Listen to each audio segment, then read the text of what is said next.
Everyone, welcome back. तो हम chemical properties of alkenes कर रहे हैं। तो प्रॉपर्टी नंबर 4 हम करने वाले हैं। अभी लास्ट में हमने करा था हाइड्रोजिनेशन और जो हलाइड्स थे, हलाइड्स की एडिशन कैसी होती है वो चीज़ हमने करी थी। थर्ड में आ जाता है मार्कोवनिकॉव और एंटी मार्कोवनिकॉव एडिशन ऑफ जो हमने हाइड्रोजन हलाइड्स करे थे वो चीज़ हमने कवर करी है। ठीक है, अब फोर्थ आता है एडिशन ऑफ सल्फ्यूरिक एसिड।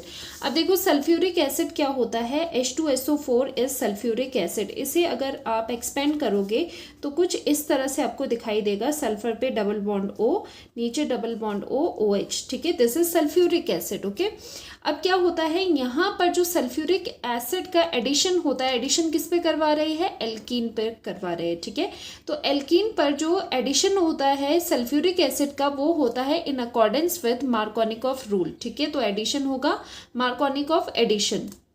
अब देखो यहाँ पर हमने क्या करना होता था कि पॉजिटिव पार्ट और negative part of the reagent हम देखते थे, जिसने एडिंग मॉलिक्यूल का पॉजिटिव पार्ट और नेगेटिव पार्ट पहले आपको यहाँ पर मेंशन करना है। अब देखो यहाँ पर क्या होता है, ये जो H पॉजिटिव है ये पॉजिटिव पार्ट हो गया और ये O नेगेटिव, ये पूरा क्या हो गया, this is the negative part. या फिर इसे हम ऐसे लिख सकते हैं O नेगेटिव, इसे आप शॉर्ट में इस तरह से लिख सकते हो SO2OH। ठीक है, एक पार्ट हो गया H पॉजिटिव, दूसरा हो गया दिस O नेगेटिव SO2OH। ठीक है, तो ये H2SO4 का एडिशन इस तरह से कुछ होने वाला है। अब देखो मार्कोवनिकॉव एडिशन क्या कहता है कि जो positive part of the adding molecule है, जैसे कि यहाँ पर H पॉजिटिव है, वो कहाँ जाएगा, वो उस डबली बॉन्डेड कार्बन पे लगेगा जिसके पास मोर हाइड्रोजन्स होंगे, जैसे यहाँ पर CH2 है और यहाँ पर CH है, तो ज़्यादा किस में है, दोनों में से ज़्यादा नंबर ऑफ हाइड्रोजन्स इस डबली बॉन्डेड कार्बन के पास है। इसीलिए जो ये H पॉजिटिव है वो ऐड हो जाता है यहाँ पर, और इसका जो काउंटर है, जो ये वाला पोर्शन है, वो कहाँ ऐड होगा, वो ऐड होगा जहाँ पर less number of hydrogens present है। ठीक है, तो बिल्कुल आपको मार्कोवनिकॉव एडिशन के अकॉर्डिंग ही ये सब चीजें करनी है। ठीक है, अब रिएक्शन इसकी लिखते हैं किस तरह से होगी। और देखो यहाँ पर जो ये रिएजेंट होगा, रिएजेंट कौन सा यूज कर रहे हैं हम, ऑब्वियसली सल्फ्यूरिक एसिड का। अगर आपने एडिशन करवाना है तो सल्फ्यूरिक एसिड तो हम लेंगे ही, साथ ही साथ ये कॉन्सेंट्रेटेड H2SO4 आपको लेना है और कोल्ड लेना है। ठीक है, ये चीजों का आपको ध्यान रखना है। अब लेते हैं यहाँ पर प्रोपीन, क्योंकि देखो जो सिमेट्रिकल एल्कीन है, अगर हम इथीन की बात करें तो वो तो सिमेट्रिकल एल्कीन है, वहाँ पर तो कोई भी फर्क नहीं पड़ने वाला। लेकिन हम अनसिमेट्रिकल एल्कीन का एग्जाम्पल लेंगे सो दैट आपको मार्कोवनिकॉव एडिशन बिल्कुल क्लियर हो जाए। जैसे ये है CH3 CH double bond CH2, this is propene. ठीक है, अब इसमें ऐड करना है सल्फ्यूरिक एसिड। सल्फ्यूरिक एसिड क्या होता है, H2SO4 होता है, लेकिन हम इसे यहाँ पर एक्सपैंड करके लिखेंगे कुछ इस तरह से, HO sulphur double bond oxygen, यहाँ पर भी डबल बॉन्ड ऑक्सीजन हो जाएगा और OH यहाँ पर आ जाएगा। ठीक है, और ये कैसा है, ये कोल्ड है। अब क्या होता है, यहाँ पर आपको ब्रेक करना है सल्फ्यूरिक एसिड को यहाँ से। ठीक है, ये हो जाएगा H पॉजिटिव, ये हो जाएगा O negative. And according to Markovnikov addition जो ये H पॉजिटिव है ये कहाँ पर जाएगा, उस डबली बॉन्डेड कार्बन के ऊपर लगेगा जिसके पास मोर नंबर ऑफ हाइड्रोजन्स है। ठीक है, हाइड्रोजन कहाँ जाएगा, जहाँ पर ज्यादा हाइड्रोजन है अकॉर्डिंग टू मार्कोवनिकॉव रूल। ठीक है, डबली बॉन्डेड, देखो अगर आप ये सोचोगे कि यहाँ पर 3 हाइड्रोजन है, यहाँ पर लगा देते हैं तो बिल्कुल गलत हो जाएगा। मैंने क्या कहा है, डबली बॉन्डेड कार्बन पर ही लगना है। तो डबली बॉन्डेड कार्बन कौन सा है, ये वाला और ये वाला। जो डबल बॉन्ड के आसपास वाले कार्बन है वो होते हैं डबली बॉन्डेड कार्बन।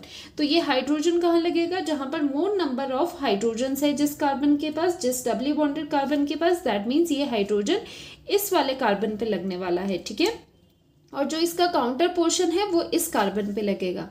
तो इस करके जब हम मार्कोवनिकॉव एडिशन करते हैं तो प्रोडक्ट आ जाता है इस तरह से, ये आ जाएगा CH3, हाइड्रोजन यहाँ पर चले गया, CH3 बन गया, और जो ये बाकी का पोर्शन है वो दूसरे कार्बन पे इस तरह से OSO2OH। ठीक है, तो जो दूसरा नेगेटिव पोर्शन है OSO2OH वो यहाँ पर लग जाता है, तो ये बन जाता है इसका प्रोडक्ट। तो इस तरह से आप मार्कोवनिकॉव एडिशन करते हो सल्फ्यूरिक एसिड के केस में। ठीक है, अब देखो नेक्स्ट है एडिशन ऑफ वाटर। वाटर का एडिशन किस तरह से होता है एल्कीन्स में। सिंस हम रिएक्शंस कर रहे हैं एल्कीन की, तो एल्कीन में मार्कोनिक एडिशन किस तरह से होना है वाटर का। तो देखो जो वाटर है, वाटर में हमें पता है वाटर अगर ब्रेक होता है तो वाटर H पॉजिटिव और OH नेगेटिव में ब्रेक होता है।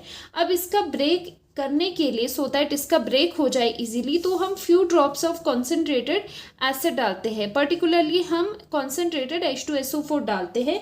तो क्या होता है जो एल्कीन है, एल्कीन में जब आप वाटर ऐड करते हो, एल्कीन में जब आप वाटर ऐड करते हो फ्यू ड्रॉप्स एसिड के साथ, ठीक है, एसिड क्या करता है इसे एक्टिवेट करा देता है।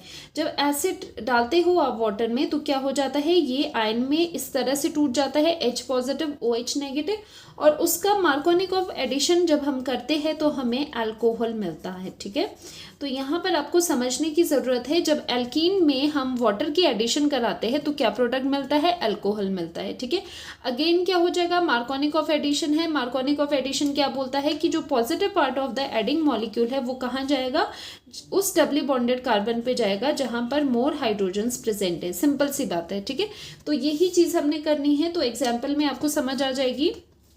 अगेन हम एक और अनसिमेट्रिकल एल्कीन लेते हैं, तो क्या करना है आपको यहाँ पर CH3 single bond CH double bond CH2, this is propene.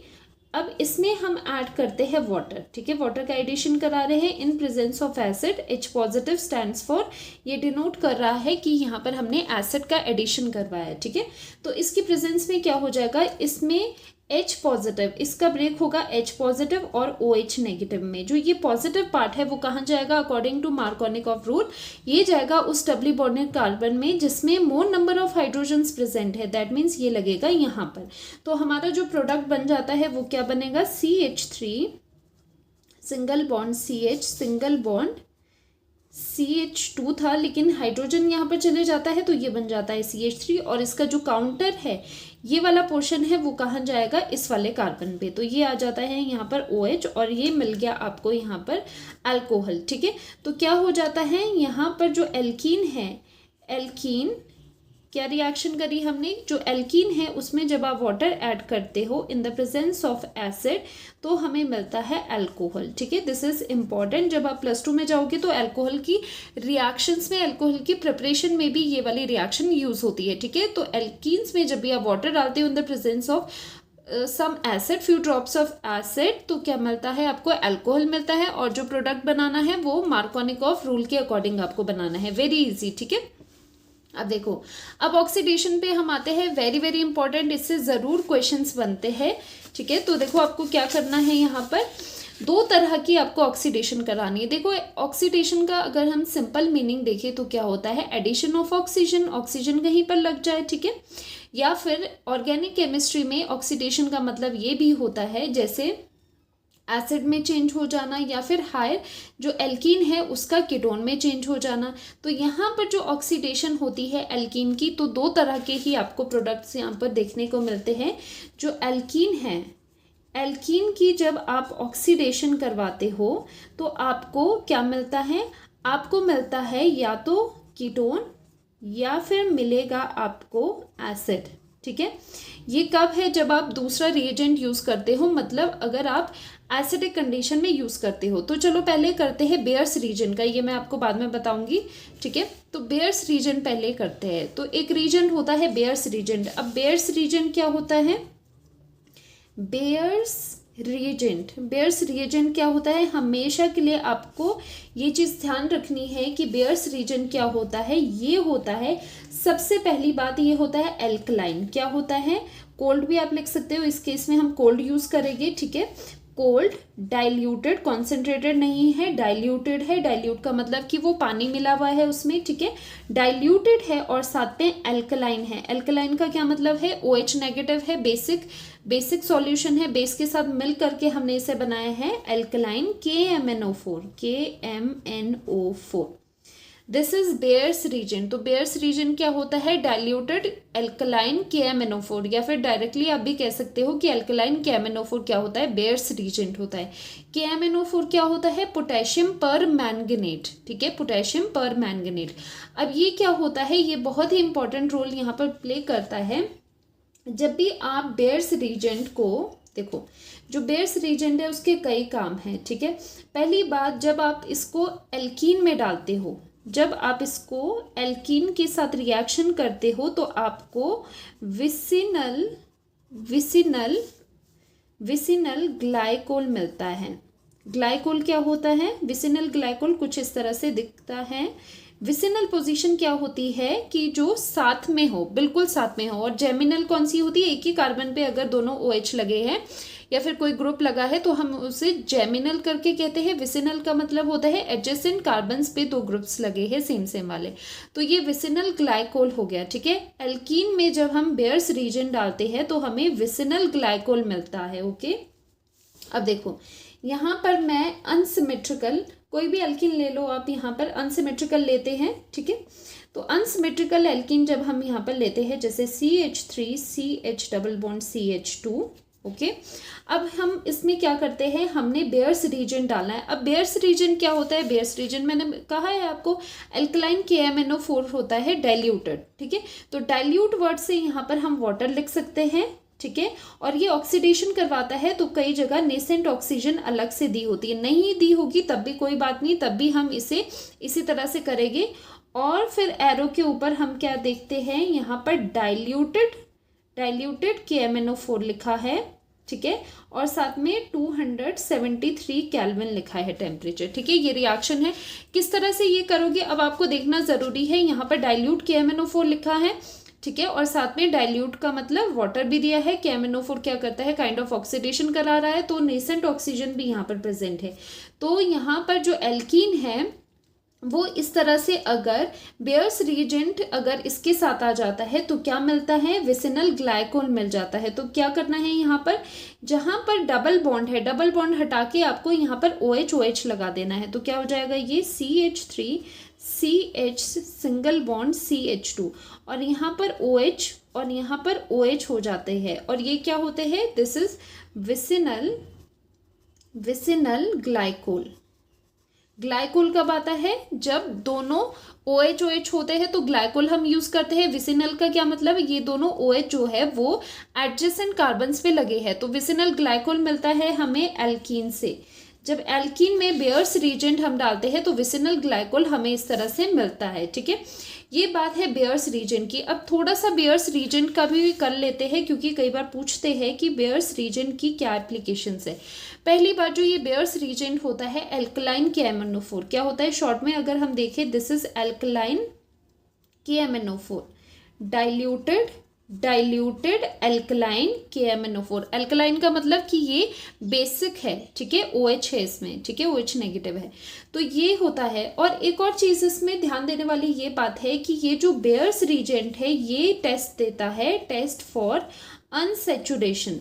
Unsaturation क्या होता है, प्रेजेंस ऑफ डबल और ट्रिपल बॉन्ड, डबल या ट्रिपल बॉन्ड की वो डिटेक्शन करता है, ठीक है।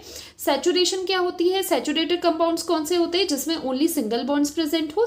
अनसैचुरेटेड कंपाउंड्स कौन से होते हैं, जिसमें डबल या फिर ट्रिपल बॉन्ड हो। तो जो ये बेयर्स रीजेंट होता है इसकी खास बात क्या होती है, ये टेस्ट फॉर अनसैचुरेशन दे सकता है, ठीक है। पीछे हमने अनसैचुरेशन के लिए एक टेस्ट किया था, ब्रोमीन वाटर टेस्ट, उसी तरह का ये दूसरा टेस्ट होता है, टेस्ट फॉर अनसैचुरेशन, जिससे हमें पता चलता है कि डबल या फिर ट्रिपल बॉन्ड प्रेजेंट है किसी भी ऑर्गेनिक कंपाउंड में, ठीक है। तो ये है बेयर्स रीजन, तो ये टेस्ट देता है फॉर अनसैचुरेशन। अब देखो जो ये KMnO4 है, जैसे ये अल्कलाइन KMnO4 जो है, जिसे हम क्या कहते हैं, बेयर्स रीजेंट भी कहते हैं, इसका जो कलर है वो क्या होता है, पिंकिश, या फिर आप कह सकते हो पिंक कलर है, लाइट पिंक कलर है, या फिर आप कह सकते हो पिंकिश पर्पल कलर है। कई बार पर्पल भी इसे कहा जाता है, तो हम कहेंगे पिंकिश पर्पल कलर होता है बेयर्स रीजन का, जो है एल्कलाइन KMnO4, ठीक है। तो इसका ये कलर होता है। तो इसकी खास बात क्या है कि जब ये, तो अनसैचुरेशन का कैसे पता चलेगा, आपने क्या किया, एक आपने ये कंपाउंड लिया, ऑर्गेनिक कंपाउंड है, जिसको आपने टेस्ट करना है कि इसमें डबल या ट्रिपल बॉन्ड है या नहीं, मतलब ये अनसैचुरेटेड है या नहीं है। तो क्या करोगे, ऊपर से आप ड्रॉप डाल दो कि किसके, बेयर्स रीजेंट के, ठीक है, जो कि कलर में होगा पिंकिश पर्पल इन कलर, ठीक है। अगर ये पिंक कलर के जो ड्रॉप्स है वो नीचे आके अगर एज सच रहते हैं, ठीक है, अगर कोई भी उसमें चेंज नहीं आता मतलब अनसैचुरेशन नहीं है। लेकिन अगर ये जो पिंक कलर के ड्रॉप्स नीचे आ रहे हैं वो नीचे आके अपना कलर चेंज कर लेते हैं। अब देखो कोई चीज़ ऊपर से नीचे आ रही है, घुल रही है, तो वो उसी कलर की हो जाएगी।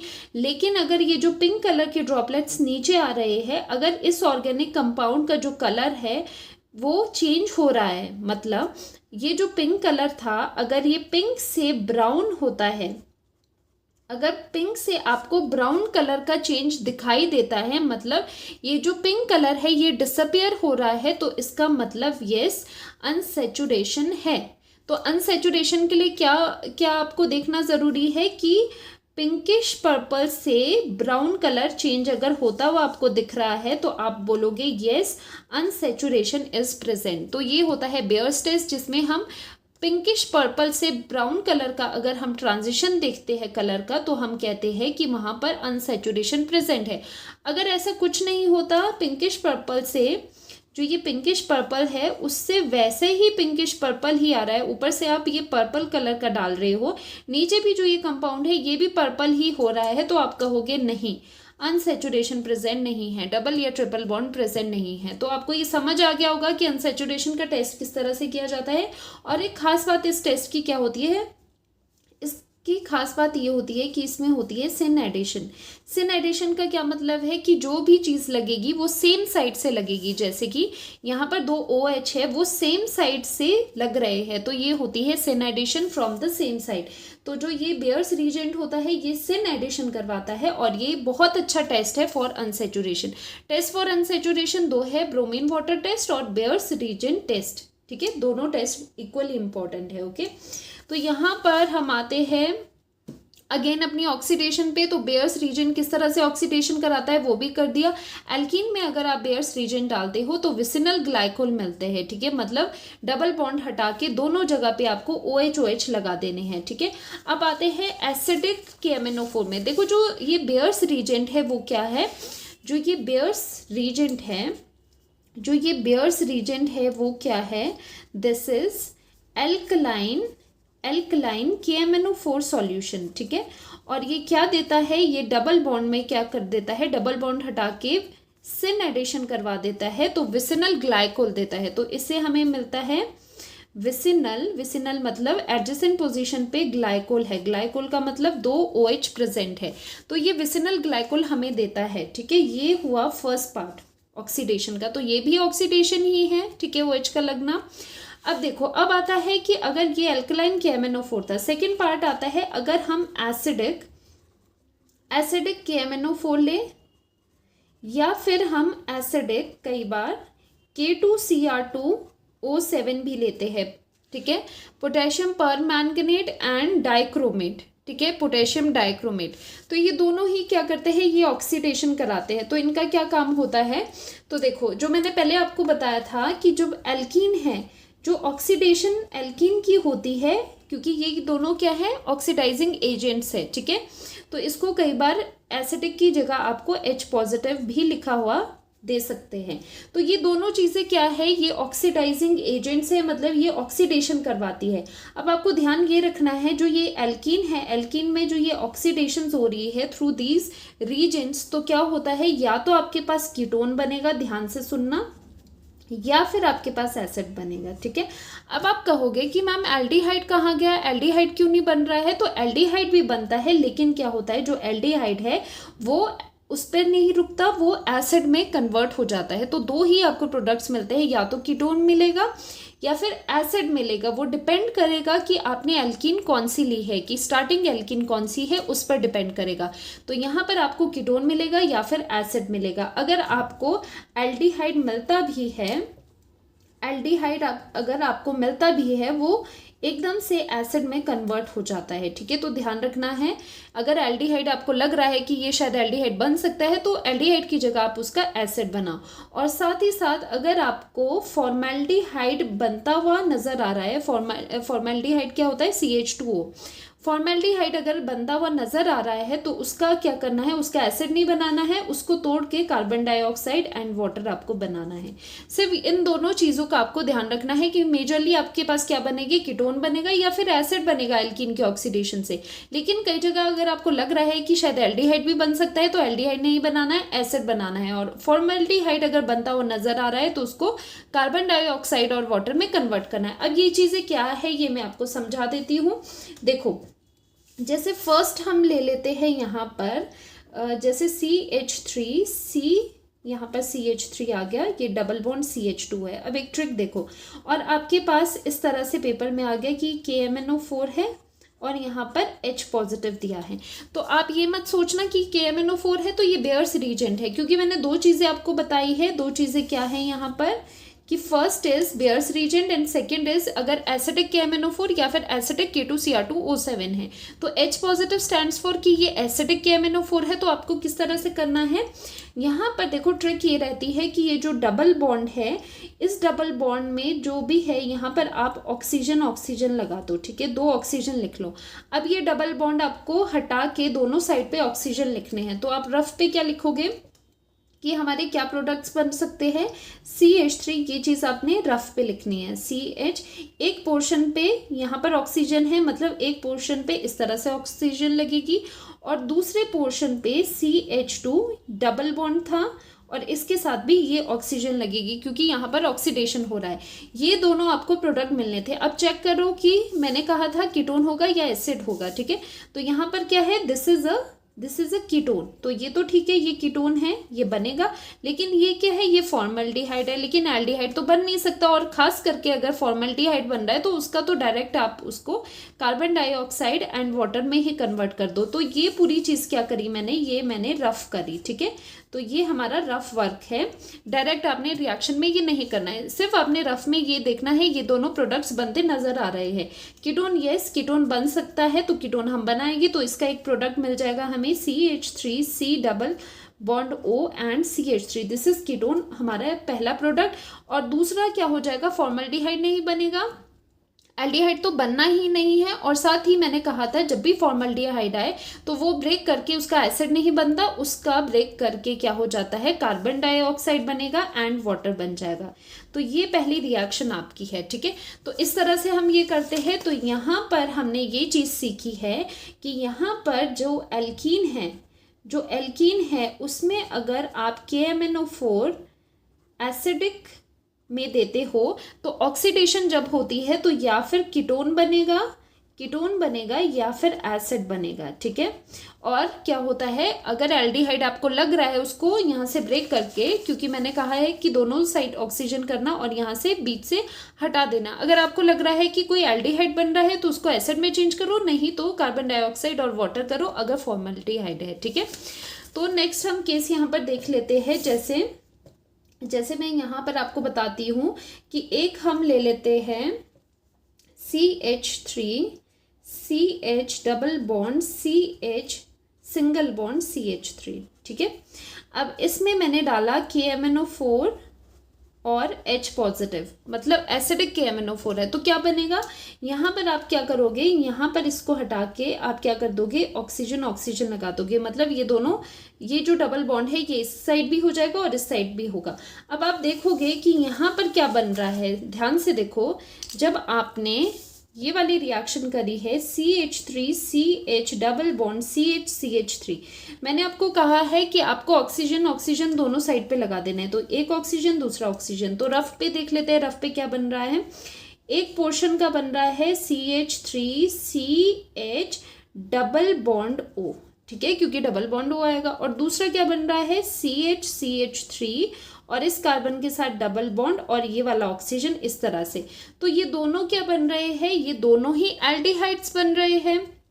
तो ये दोनों एल्डिहाइड टाइप के बन रहे हैं, लेकिन एल्डिहाइड तो नहीं बनेगा।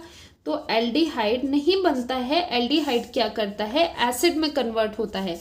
तो जितने कार्बन का आपने एल्डिहाइड बना है उतने कार्बन का आपको क्या बनाना है, एसिड बनाना है। तो ये रफ वर्क करा है। तो फिर में आप क्या लिखोगे, KMnO4 एसिडिक में अगर ये रिएक्शन दे रहे हैं तो आपको क्या करना है, इसका एसिड बनाना है। इसका एसिड बनाओ, क्या होगा, CH3, C ये देखो CH3COOH।